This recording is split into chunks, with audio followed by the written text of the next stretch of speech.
السلام عليكم. النهارده هعمل معاكم احلى واسهل كشري في الدنيا. كشري الحله الواحده من غير تعب ولا مجهود ولا مواعين، وطعمه زي المحلات بالظبط. بصولي بقى على الجمال، الكشري سخن ومفلفل والبخار طالع والريحه والطعم تحفه. ودي مكونات الكشري بتاعنا النهارده.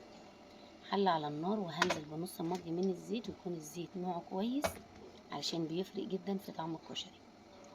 اول ما الزيت ما بيسخن بنزل عليه بمج من العدس البني اللي مغسول ومتصفي تماما من الميه. بقلبه كده لحد ما الميه اللي فيه تنشف، ياخد معايا حوالي دقيقه.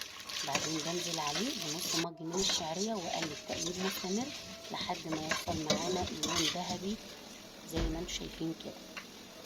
بعدين بكون غاسله ربع كيلو من الرز المصري، غسلاه من نشا كويس، وبعدين مصفياه تماما من الميه، وبقلبه كده لمدة دقيقة مع باقي المكونات علشان اتأكد ان كل السوائل اللي فيه اختفت.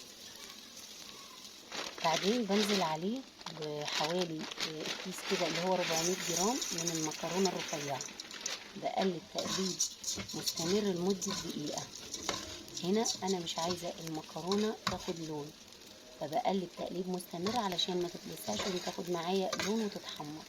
انا عايزاها زي ما هي، بس مجرد انها تسخن كده وتتغلف بالزيت، والطريقه دي حلوه هتخليها ما تعجنش معاكم. بعدين بجيب بقى نص الكيس اللي هو الاسباجيتي، باخد نصه بس كده واقسمه نصين. اقسم الاسباجيتي دي نصين علشان ما تبقاش طويله وتضايقنا في الاكل. بعدين اول ما بنزل بيها بنزل على طول بالميه السخنه اللي بتغلي.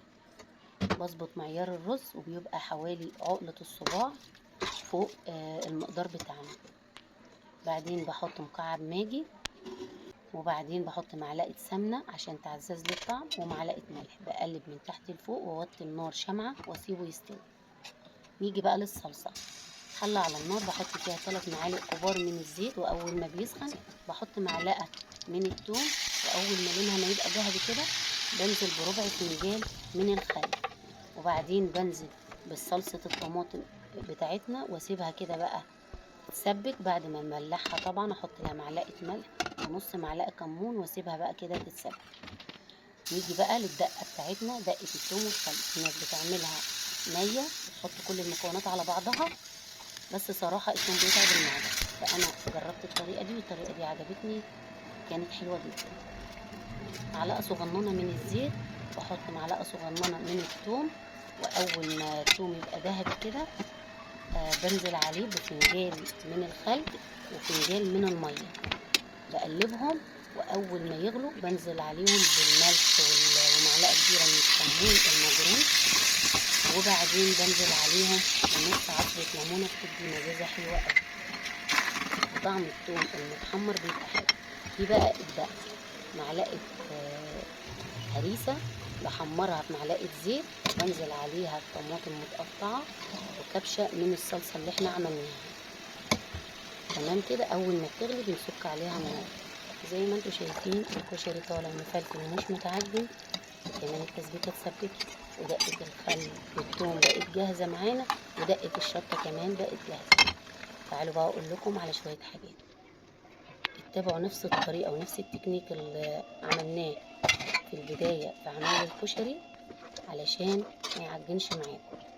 وضروري جدا الرز يبقى ناشف تماما من الميه هو والعدس قبل ما تحطوه، وضروري جدا تقلبوه كويس في الزيت علشان لو في اي سوائل نزلت من الرز او من العدس ينشف تماما، عشان ما يأثرش على الكشري بتاعنا ويبقى مفلفل معانا ومش متعجن.